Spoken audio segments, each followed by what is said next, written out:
ഇന്ന് ദുഃഖവെള്ളി. ലോകരക്ഷകനായ യേശുക്രിസ്തു ദൈവത്തിൻ്റെ പുത്രൻ തൻ്റേതല്ലാത്ത പാപങ്ങൾക്ക് കുരിശിൽ ഏറ്റപ്പെടുകയും വധിക്കപ്പെടുകയും ചെയ്ത ദിനം, അതിൻ്റെ ഓർമ്മയിലാണ് നാം എല്ലാവരും. വിശുദ്ധ യോഹന്നാൻ്റെ സുവിശേഷത്തിൽ 10-ാം അധ്യായം 31 മുതൽ 39 വരെയുള്ള വാക്യങ്ങളിൽ ഒരു സംഭവം വിവരിക്കുന്നുണ്ട്. യേശുവിനെ കല്ലെറിയുന്നതിന് യഹൂദർ, അവരുടെ പ്രമാണികൾ സന്നാഹമൊരുക്കുന്നു. അവർ കല്ലെറിയാൻ തുടങ്ങുന്നു. അവരോട് യേശു തമ്പുരാൻ ചോദിക്കുന്ന ഒരു ചോദ്യമുണ്ട്: എന്നിലെ ഏത് പ്രവൃത്തികൾ മൂലമാണ് നിങ്ങൾ എന്നെ കല്ലെറിയുന്നത്?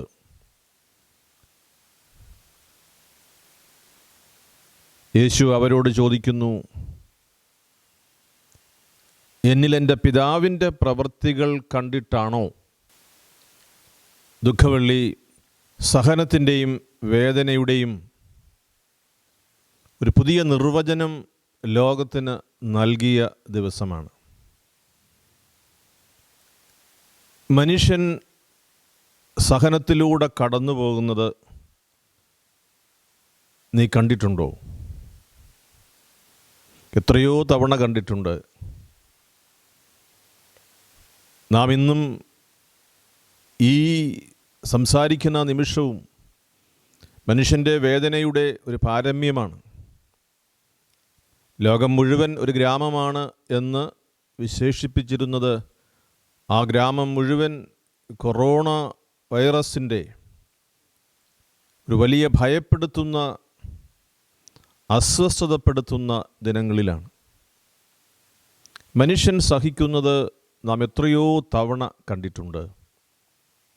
നമ്മുടെ കുടുംബങ്ങളിൽ, നമ്മുടെ വ്യക്തി ജീവിതത്തിൽ, നമ്മുടെ പൊതുസമൂഹത്തിലൊക്കെ യുദ്ധങ്ങളും കെടുതികളും നമുക്ക് സമ്മാനിച്ച സഹനങ്ങൾ എത്രയോ വലുതാണ്. 1ഉം 2ഉം ലോകയുദ്ധങ്ങൾ സമ്മാനിച്ചത്,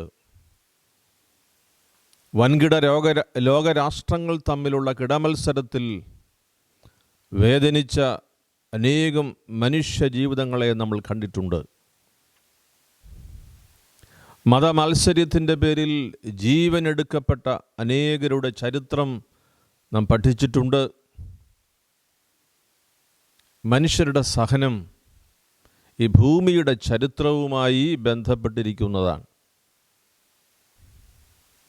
അതുകൊണ്ട് മനുഷ്യൻ സഹിക്കുന്നത് നീ കണ്ടിട്ടുണ്ടോ എന്ന് ചോദിച്ചാൽ സ്വാഭാവികമായി നമുക്ക് പറയുവാൻ കഴിയും, yes, we have seen it.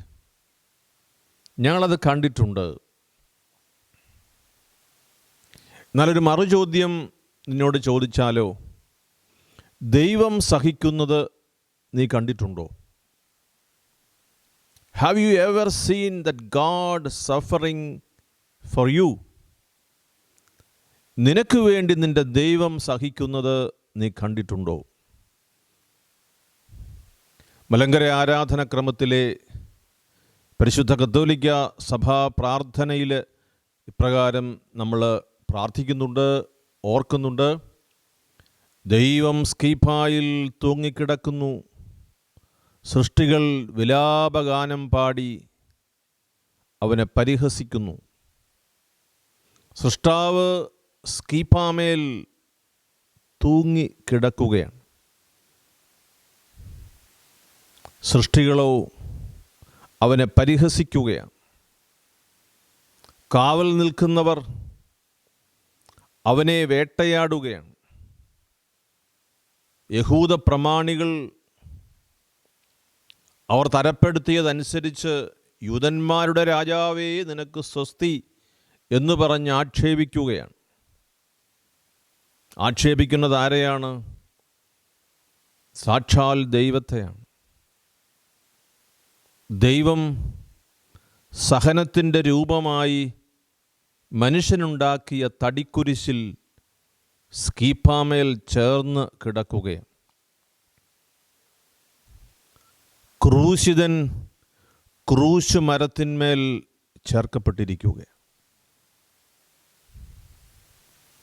മനുഷ്യൻ സഹിച്ചിട്ടുള്ളത് മനുഷ്യനെടുത്ത തീരുമാനങ്ങളുടെ അനന്തരഫലങ്ങളാണ്. മനുഷ്യൻ അനുഭവിച്ചിട്ടുള്ള വേദന അവൻ്റെ ജീവിതവുമായി ബന്ധപ്പെട്ട തീരുമാനങ്ങളുടെ ആകത്തുകയാണ്. ഇവിടെ ചിത്രം കീഴ്മേൽ മറിയുകയാണ്. ദൈവം മരണത്തിന് ഏൽപ്പിച്ചു കൊടുക്കുകയാണ്. ദൈവം സഹിക്കുന്നത് മകനെ, മകളെ നീ കാണുന്നുവോ? ദുഃഖവെള്ളിയുടെ ചിത്രം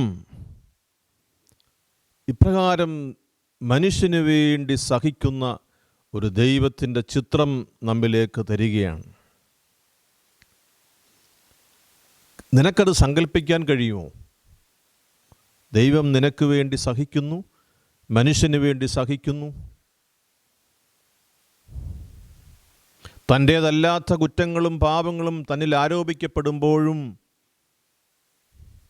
അതുകൊണ്ടാണ് യേശു യഹൂദ പ്രമാണികളോട് ചോദിക്കുക, എൻ്റെ പിതാവിൻ്റെ പ്രവർത്തികൾ എന്നിൽ കണ്ടിട്ടാണോ നിങ്ങൾ എന്നെ കല്ലെറിയുവാൻ ആഗ്രഹിക്കുക? കർത്താവ് അരുളി ചെയ്തിട്ടുണ്ടല്ലോ, ഞാനും പിതാവും ഒന്നാണ്. എന്നെ കാണുന്നവൻ പിതാവിനെ കാണുന്നു. പിതാവിൻ്റെ പ്രവൃത്തികൾ തൻ്റെ പുത്രനായ യേശുക്രിസ്തുവിലൂടെ വെളിപ്പെടുകയാണ്. കല്ലെറിയപ്പെടുന്നത് അതിൻ്റെ പേരിലാണ്. ജനിക്കുമ്പോൾ മുതൽ അവൻ വേദനയിലൂടെ കടന്നു പോകുന്നു. മറ്റാർക്കും വേണ്ടിയല്ല, മനുഷ്യന് വേണ്ടി, നിനക്കു വേണ്ടി. ബെത്ലഹേമിൽ അവിടെ നിന്ന് ഈജിപ്തിലേക്ക് കുഞ്ഞിനെയും കൊണ്ട് ഓടിപ്പോകുന്ന യൗസേപ്പും മറിയവും ജനിച്ച് മണിക്കൂറുകൾ കഴിയുമ്പോൾ വധഭീഷണിയാണ്, ഓടുകയാണ്. റാമായിലെ വിലാപഗാനങ്ങൾക്കിടയിൽ, കുടിലുകളിൽ നിന്നുയരുന്ന കരച്ചിലുകൾക്കിടയിൽ മറിയം കുഞ്ഞിനെ മാറോട് ചേർത്ത് വച്ച് അതാ ഒരു പ്രവാസ ജീവിതത്തിന് പോകുന്നു. ദൈവം സഹിക്കുന്നത് നീ കാണുന്നു. അവൻ ക്രൂശിൽ മരിച്ചത് നാം ഇന്ന് ഓർക്കുകയല്ലേ? അവൻ എന്തിനു വേണ്ടി ക്രൂശിക്കപ്പെട്ടു? അവനെ ഒറ്റിക്കൊടുക്കുന്നത് നീ കണ്ടോ? തൻ്റെ കൂടെ അത്താഴം പങ്കിടുന്നവൻ,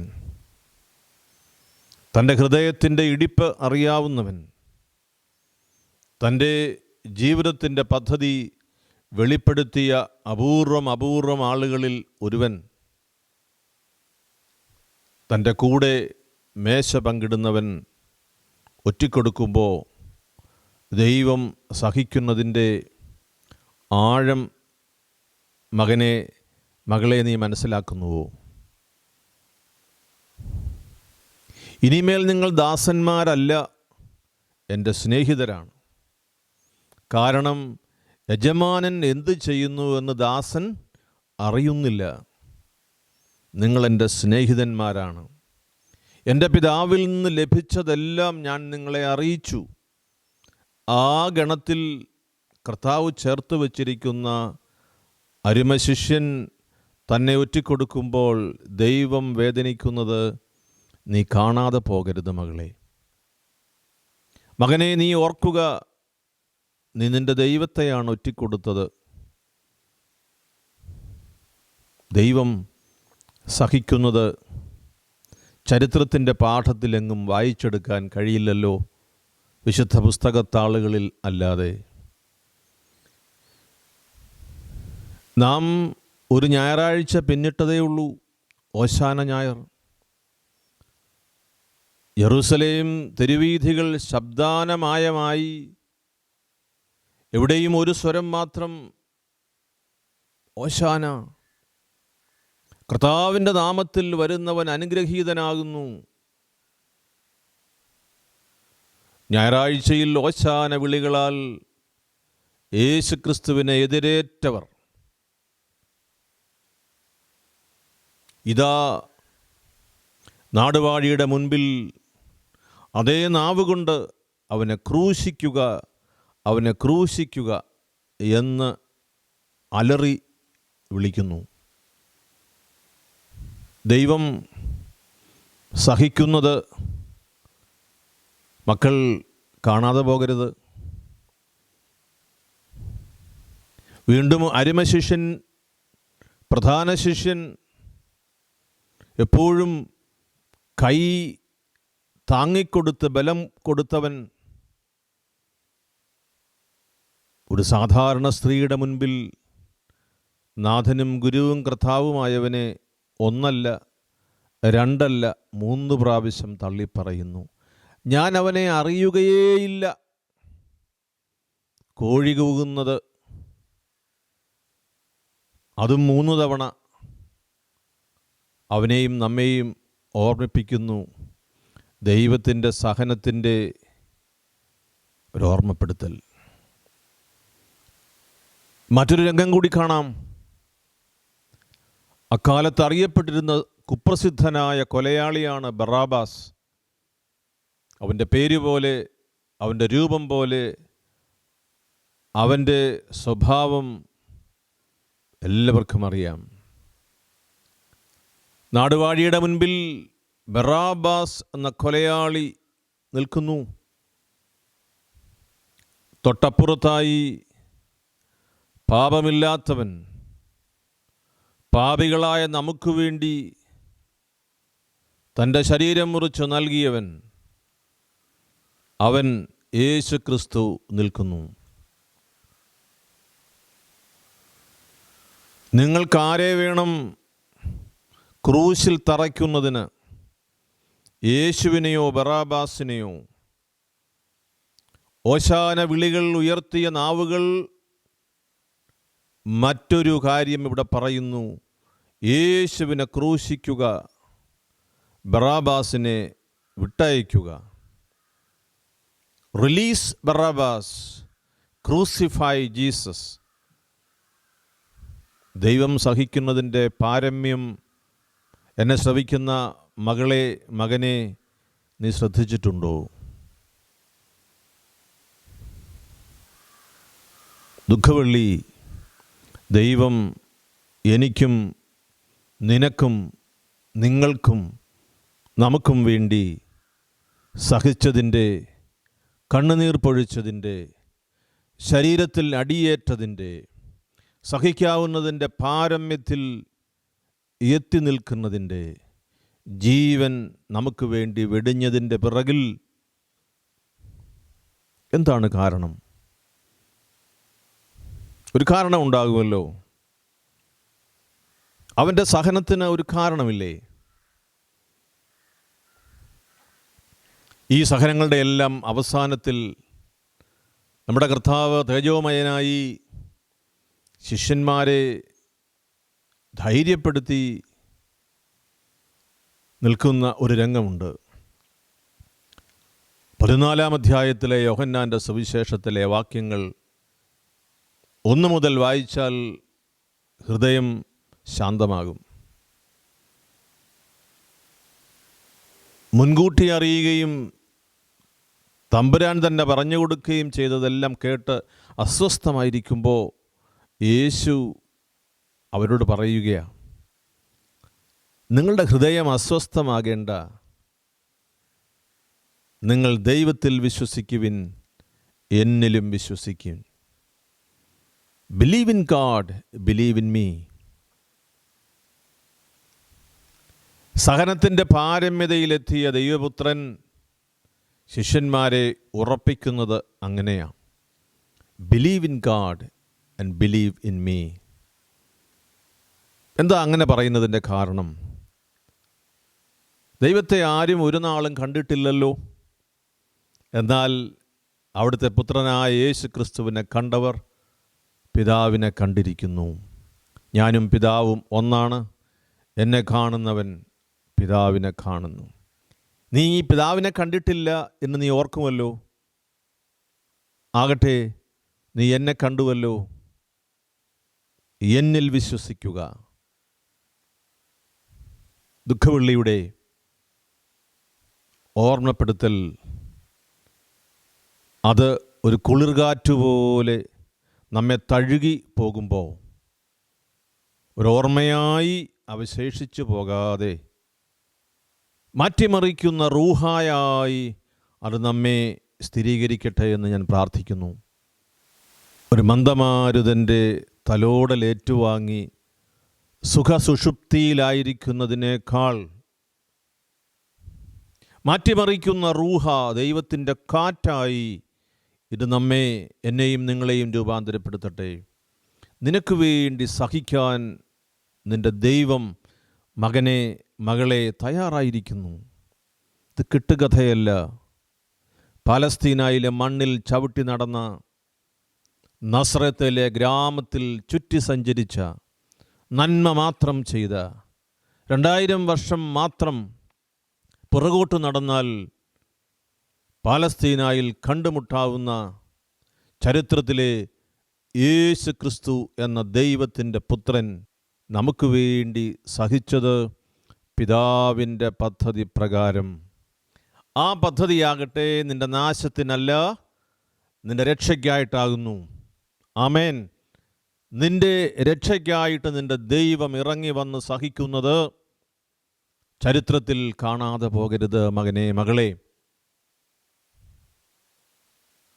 ഈ ദിനങ്ങളിലെ കൊറോണയുമായി ബന്ധപ്പെട്ട അസ്വാസ്ഥ്യങ്ങളുണ്ട്. മനുഷ്യന് ബാധിച്ചിരിക്കുന്ന രോഗം ഈ കൊറോണയേക്കാൾ കുറച്ചുകൂടി ഭയപ്പെടുത്തുന്നതാണ്. അൾഷൈമേഴ്സാണ്. മറവി രോഗമാണ് മനുഷ്യൻ്റെ പ്രധാനപ്പെട്ട രോഗം. എന്നുവെച്ചാൽ നിനക്ക് വേണ്ടി നിൻ്റെ ദൈവം ഈ ഭൂമിയിലേക്ക് വന്നതും, ഈ പീഡ ഏറ്റുവാങ്ങിയതും, മരിച്ചതും, അവസാന നിമിഷം വരെ നിനക്ക് വേണ്ടി സംസാരിച്ചതും, പിതാവിനോട് മാപ്പിരുന്നതുമെല്ലാം നീ മറക്കുന്നു എങ്കിൽ നീ ആ രോഗത്തെക്കുറിച്ച് ബോധവാനും ബോധവതിയുമാകണം. ഈ ദിനങ്ങളിലൊക്കെ അനേകം ചോദ്യങ്ങൾ വരും. എവിടെ പോയി ദൈവം? എവിടെ പോയി മതങ്ങൾ? മതത്തെയും ദൈവത്തെയും ഒരുപോലെ തുലനം ചെയ്യരുതേ. മതമല്ലല്ലോ ദൈവം, ദൈവം മതമല്ലല്ലോ. ദൈവത്തെ അനുഭവിക്കുന്ന രീതിയെക്കുറിച്ച് ദൈവം എന്ന് വിശേഷിപ്പിക്കരുതേ. God saves, not religion. മതമല്ല ആരെയും രക്ഷിക്കുക, ദൈവമാണ്. നാം ദൈവത്തെ അടുത്തറിയുന്ന വഴിയാണ് വിശ്വാസ വഴി. നാം ദൈവത്തെ ആശ്ലേഷിക്കുന്ന വഴിയാണ് സത്യവിശ്വാസത്തിൻ്റെ കുദാശപരമായ അടുപ്പ വഴി. നാം ദൈവത്തെ അനുഭവിക്കുന്ന വഴിയാണ് കുദാശയുടെ ചേർന്ന് നിൽക്കുന്ന ഇമ്മാനുവേൽ അനുഭവത്തിലേക്കുള്ള പ്രവേശന വഴി. ഈ കാലത്ത് ആത്മീയതയാണോ വേണ്ടത്, മാനവികതയാണോ എന്നൊക്കെ ചോദിക്കുന്ന ആളുകളുണ്ട്. ആത്മീയതയും മാനവികതയും ദൈവികതയും ഇതെല്ലാം വ്യത്യസ്തമായ ഗോളങ്ങളിൽ നിൽക്കുന്ന, പരസ്പര ബന്ധമില്ലാത്ത കാര്യങ്ങളായി മനസ്സിലാക്കി ഒരു കമ്പാർട്ട്മെൻ്റലൈസ്ഡ് തിയോളജി രൂപപ്പെടുത്തി ഓരോന്നോരോന്നായി ചോദിക്കുകയാണ്. ഇതെല്ലാം ഒന്നാണ്. തിരുവോസ്തിയിൽ മുറിയപ്പെടുന്ന യേശുവും കുഷ്ഠരോഗിയുടെ മുറിവിൽ മദർ തെരേസ കണ്ട കർത്താവിൻ്റെ മുഖവും ഒന്നാണ് എന്ന് വിശേഷിപ്പിക്കുന്നതിന് ആഴമേറിയ ക്രിസ്തു അനുഭവത്തിൽ മാത്രമേ സാധിക്കൂ. ദുഃഖവെള്ളിയിൽ ഒരു ചോദ്യം. പ്രിയപ്പെട്ട മക്കളെ, നിങ്ങൾ കുടുംബമായി ഭവനങ്ങളിലിരിക്കുകയാണല്ലോ. ഈ ചോദ്യം നമുക്ക് സ്വീകരിക്കാം. ദൈവത്തിൻ്റെ ഈ പദ്ധതി, ദൈവത്തിൻ്റെ ഈ സ്നേഹം എനിക്ക് വേണ്ടിയാണെങ്കിൽ ഇനിയും ഞാൻ താമസിപ്പിക്കണോ?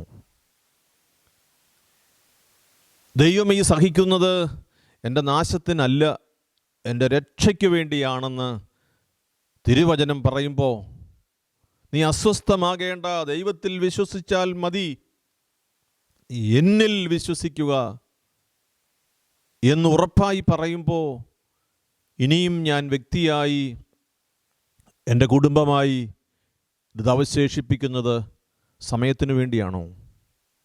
അടുത്ത ഒരു വ്യാധി നമ്മെ അലട്ടുന്നതിന് മുൻപ് ആയിക്കോട്ടെ എന്ന് പറയുവാനാണോ? രക്ഷയുടെ സമയം, സ്വീകാര്യമായ സമയം ഇന്ന്, ഈ നിമിഷം, പ്രിയ മകനെ, മകളെ, കുടുംബമായി ദൈവത്തോട് നമുക്ക് പറയാം, എൻ്റെ രക്ഷയ്ക്ക് വേണ്ടി, ഞങ്ങളുടെ രക്ഷയ്ക്ക് വേണ്ടി സ്വർഗത്തിൽ നിന്നിറങ്ങി വന്ന് സഹിച്ച് സഹനത്തിൻ്റെ പാരമ്യത്തിൽ നിൽക്കുന്ന രക്ഷകനായ യേശുക്രിസ്തുവേ, ഞങ്ങൾ അങ്ങിൽ വിശ്വസിക്കുന്നു, അങ്ങയെ അയച്ച പിതാവിൽ വിശ്വസിക്കുന്നു. ദുഃഖവെള്ളിയിൽ ഉയർന്ന രൂപത്തിൽ നിൽക്കുന്ന കർത്താവിനോട് അവിടുത്തെ രക്തത്താൽ ശുദ്ധീകരിക്കപ്പെട്ട നിനക്ക് പറയുവാൻ കഴിയുന്നത് ഇതാണ്: നിന്റെ തിരുച്ചോരയാൽ ഞാനും എൻ്റെ കുടുംബവും കഴുകി ശുദ്ധീകരിക്കപ്പെടുന്നു.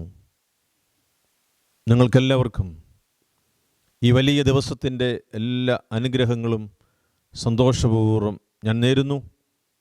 നിങ്ങൾ പ്രാർത്ഥിക്കുമല്ലോ. എളിയവനായ എന്നെയും നിങ്ങളുടെ പ്രാർത്ഥനയിൽ ഓർക്കണേ. കൊറോണ രോഗം അത് ചരിത്രത്തിൻ്റെ അവസാനമല്ല. ഇതിനേക്കാൾ ഭയാനകമായ സന്ദർഭങ്ങളിലൂടെ കടന്നുപോയിട്ടുള്ളവരാകാം നിങ്ങൾ അനേകർ.